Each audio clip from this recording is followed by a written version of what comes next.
Hi guys, it's Jamila. Welcome back to my channel, and today we have another episode of what the heck do I read this month, because I don't know. It's literally 2 a.m.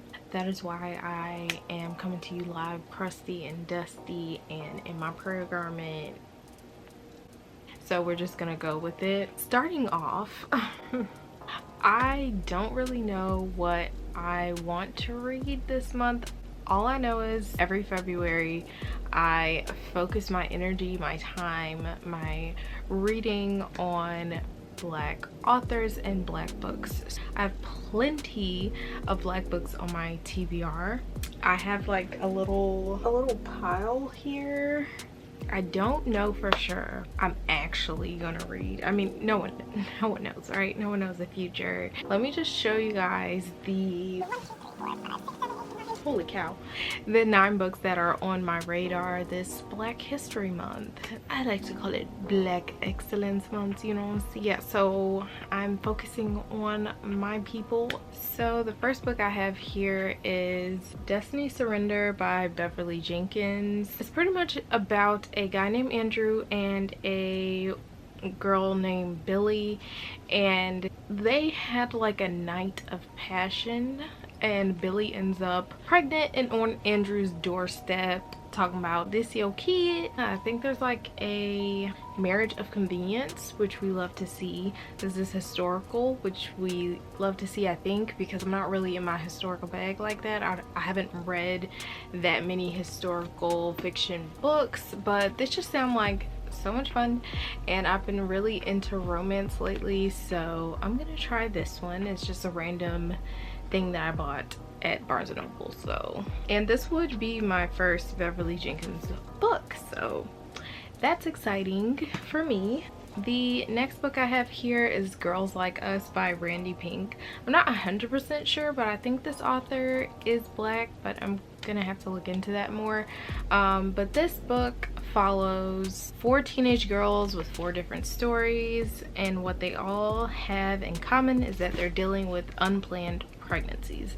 So I thought this would be interesting because it's not something that I ever read about, and I'd love to see how each one of the girls handle this situation, because being pregnant as a teenager, as I could imagine, is not an easy thing. So yes, that's what this one's about. The next book that I'm interested in reading is Escaping Exodus by Nikki Drayden. This book is a science fiction novel. So this book follows Seski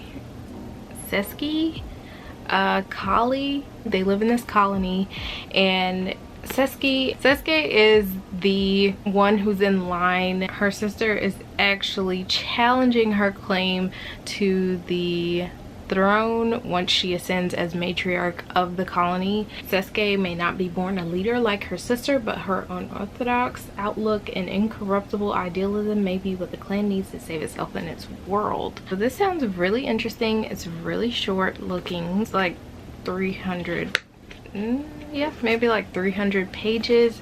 So I'm excited to dive into this. I haven't read any science fiction in a while, so I need some of that. Then we have kind of, I think, another science fiction, and this is The Kindred by Alicia Dow. I read The Sound of Stars by Alicia Dow, and it's one of my favorite books of all time. I enjoyed it so much. If you like fluffy cinnamon roll characters, if you like human alien invasion, I don't know. It was a cute little romance, so I've been pretty excited since the author Alicia Dow sent me this book, and I really want to read it so badly, and I really want this month to be the month where I go ahead and dive into this. I have a strong feeling I love it. But anyways, it's a royal romantic adventure following a duke and a commoner mind-linked from birth, framed for murder and hunted across the galaxy by those who want to kill them and steal their kingdom. That's all I need to know. Sounds amazing, sounds like an adventure, and that's what I'm looking for. So yeah. Then we have a book that a lot of people have talked about and loved, and that is Monday's Not Coming by Tiffany D. Jackson. This book obviously has an award. Oh, Coretta Scott King Award. This book actually follows a girl named Claudia, and her friend Monday has gone missing, but no one seems to remember the last time they saw her, or even seems to care what has happened to Monday and where she's gone. So I suppose it's Claudia's journey to find her friend and figure out what the heck is going on, since no one else seems to care enough to figure it out themselves. So next we have Ace of Spades by Farida Bikemide, and this is, I don't really know what this is.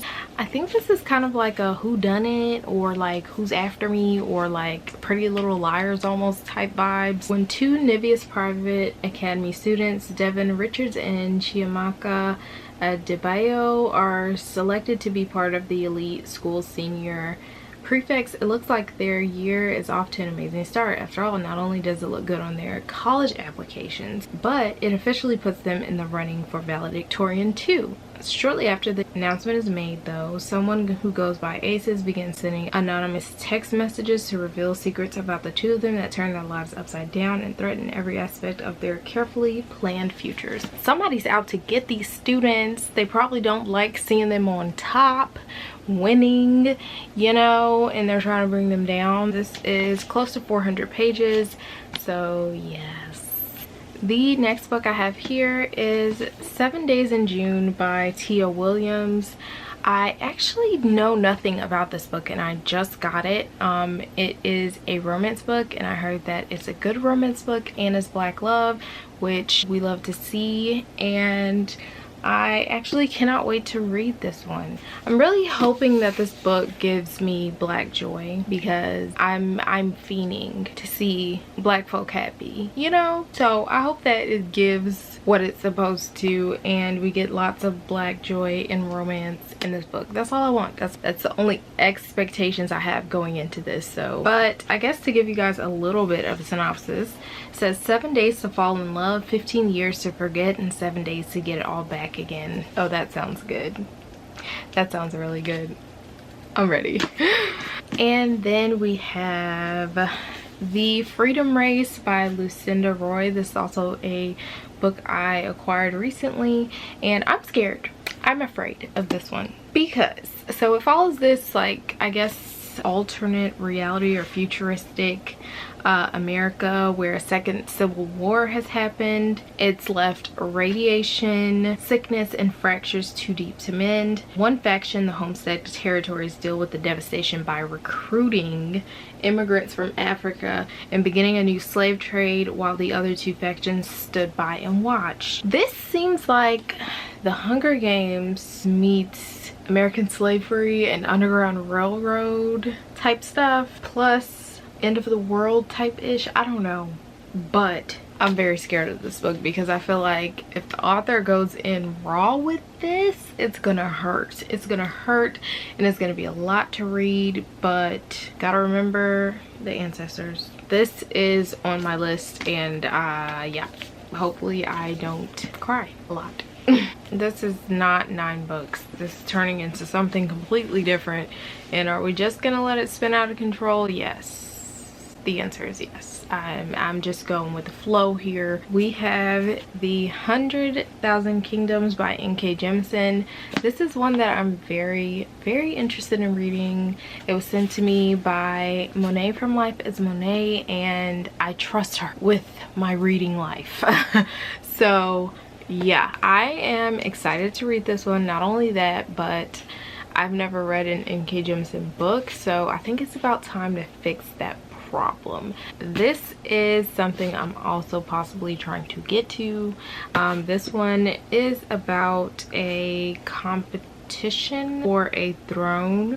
Pretty much the main character, Yene, is named heiress to the throne in this book, but I don't think it's gonna be that easy. I don't think it's gonna be that easy at all. But yeah, so that's that. Then we have just kind of some honorable mentions and possibilities. So I have Lakewood by Megan Giddings. This is a thriller. I think it's like a medical experimentation type thriller. It says part The Handmaid's Tale, part The Immortal Life of Henrietta Lacks. Makes me nervous because, first of all, when you bring Henrietta Lacks into anything, immediate anger, immediate upsetness, because what was done to her is just so effed up. If you don't know who Henrietta Lacks is, Google it, read up on it. She's a very important woman, and we wouldn't have a lot of advancements that we have in the medical area without her DNA. But that's what this book is. So potentially this, because it's like not that long. That is the end of my what's on my radar for February / February TBR / is she really gonna read these? But I think things are looking up because I've been reading like a lot more lately. I'm actually in a reading mood, and I love that for me. I love that for us, because me reading more means you guys get more reviews, even though I suck at reviewing anything and actually being a booktuber. But we're not here to talk about me. I'll see you guys in the next video. Bye.